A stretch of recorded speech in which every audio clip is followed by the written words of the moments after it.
there are no good options. And that in fact it's a disaster if we go and a disaster if we stay, because there's no coherent policy. Welcome back to this special Inside Iraq from Cairo. Abdul-Rauf al-Ridi, this war was deemed illegal by Kofi Annan. Many jurists and many scholars, they think it has done tremendous damage to the concept of international law and the concept of justifiable war. What's your comment? Absolutely. This war is definitely an illegal war. It is a violation of the United Nations Charter. And one of the consequences of this war is that it has damaged the status of the United Nations, of the whole international system that was intended to prevent the use of force by countries against another without authorization from the United Nations Security Council. And this is a very serious consequence of that war. It has undermined the rule of law. It has undermined the legal structure that was present and was built up after the Second World War in the United Nations. In that case, Dominic Asquith did not convince you when he said the man left us no options. That was the only option left for us. No, I think the option was very clear. I mean, the option was to have the United Nations inspectors and the International Atomic Energy Agency, but Hans Blix and Mohammed al-Baradei, their mission was aborted, unfortunately. They would, had they been allowed to continue their work, there would have been a credible system preventing weapons of mass destruction, if there was any. I believe you want to go back to the question of the military presence in Iraq? And the military presence and the pact, the agreement that is suggested. If we're going to talk about an agreement between the United States and Iraq, we're talking about an agreement between the occupier and the occupied. Under occupation, you're going to sign at anything else. Second, when you talk about an agreement now, what the United States wants is to change the cover, the legal cover, from Article 7 of the UN that covered the presence of the United States and Great Britain in for the last 17 years. For the last 17 years. Now they want to change it by having an agreement that would legalize their presence so that they do not become occupiers. They stay in Iraq at the invitation of the Iraqi people. This is the ploy. I'm saying this at the risk of being accused again by Ambassador Butler. I see Ambassador Butler shifting in his chair. Go ahead, make your comment. Again, the conspiracy theory. Ambassador Butler says, I think you've just grossly insulted the Iraqi government. I can't say anything more. This is a sovereign country. The Basra operation I'll let the representative of the Iraqi government answer later, but we have a question from Ibrahim. Ibrahim, go ahead. My name is Ibrahim Al-Sharif from the American University in Cairo. U.S. Senator Joseph Biden suggested that Iraq should be divided into 3 separate countries. Is that a part, or is that the result because of the failure, or is that just another part of the Bush administration? Let me pose that question to Hoshyar Zebari. You heard the question, the suggestion by Biden to divide Iraq into 3 parts. Was that a result of the chaos, or was that all along the design? Hoshyar Zebari. I think that issue was misrepresented.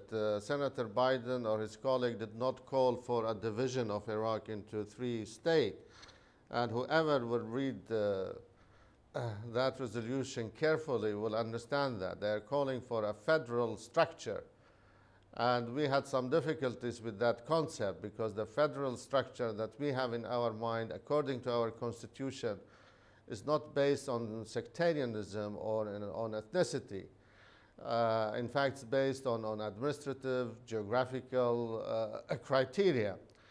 So they were calling for a federal structure of 3 federal entities. But the system that we have actually, it could comprise of more than 3 according to our constitution. So I suggest your speaker or questioner should read what Senator Biden and his colleague called for. Hisham Yusuf, you had a comment. Go ahead. Well, I think that this was rather unfortunate because, as Minister Zibari said, the question was put, this resolution was introduced in a sense dividing Iraq in accordance to ethnicity and sectarianism, and this is unacceptable. The second point is it proves that deposing a regime is much easier than achieving democracy. And I think that this is a lesson that has to be learned from what happened in Iraq. I think we have a question also from Lubna at the back. Go ahead, Lubna. I'm Lubna Labib from the American University in Cairo. My question is, we are now in the 5th anniversary of the Iraqi invasion, and we still don't know what's going to happen. Is the States willing to leave after it establishes democracy in Iraq, or is it, like candidate McCain said, going to leave in 100 years? There's a good answer on that one, and the negotiations we have with the government of Iraq over a long-term security arrangement, it's a strategic framework agreement, is intended to normalize and recognize the current relationship that we have, which is to be in support of Iraq as we are in many other countries, and not to have, and I have to push back on that, we are not planning permanent bases, we're not building bases. We're working to support the Iraqi army so that it can take care of itself, as Hosha Zibari has said. So, as quickly as we can reduce troops in accordance with the mission that they're required to do, that's our goal, and it's not to have a permanent long-term presence in the country. You are not staying long. The British are going to be leaving very, very soon. With the benefit of hindsight, Dominic Asquith, was it wise for the British government, for Tony Blair, to stand shoulder to shoulder with President Bush and get into this enterprise, or is there some sort of regret in British circles? I have to take objection to the supposition that we're leaving soon.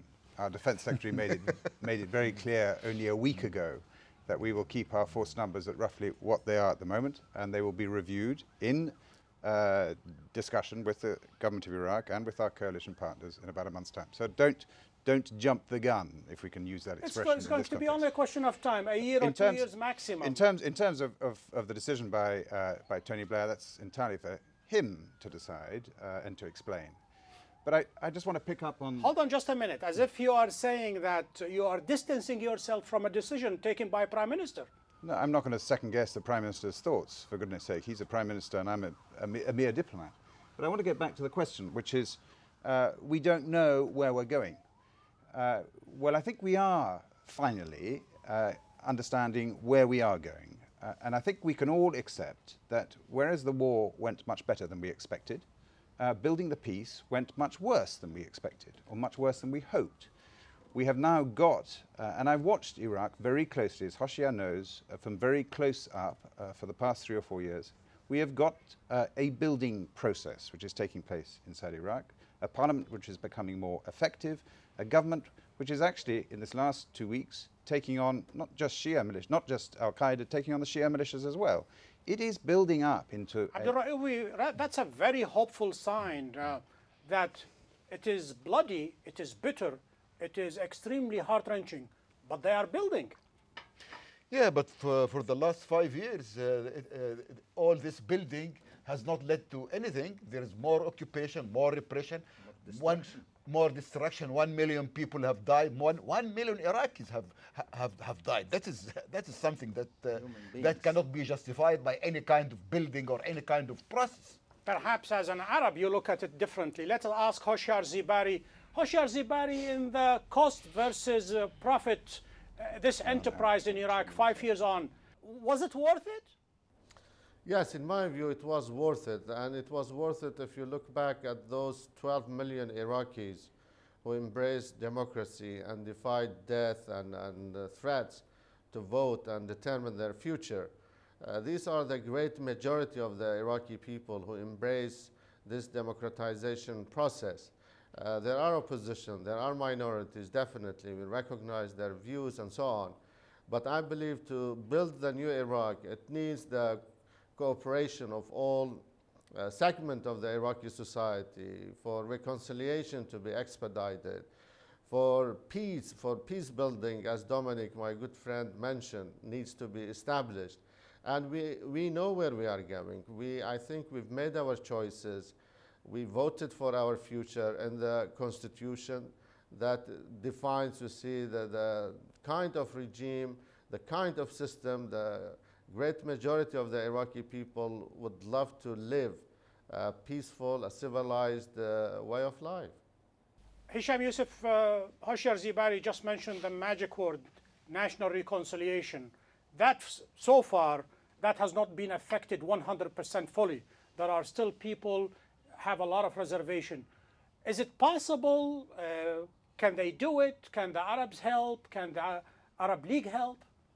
We started the process of reconciliation 3 years ago. One of the difficulties that we faced is that it wasn't supported enough by many who had to contribute in this process in order for it to succeed. The second thing is that the focus, unfortunately, has been on the security and military dimensions rather than on the political dimension. And we firmly believed that we had to move on both tracks with equal vigor. Political aspects are yet to be addressed in an effective way.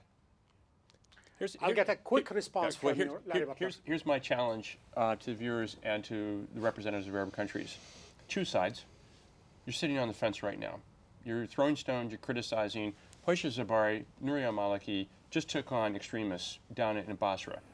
They didn't get your help. They need your help. They need your engagement, and you can't ever take no for an answer, or you can't take not an answer for not an answer. Start working with this country.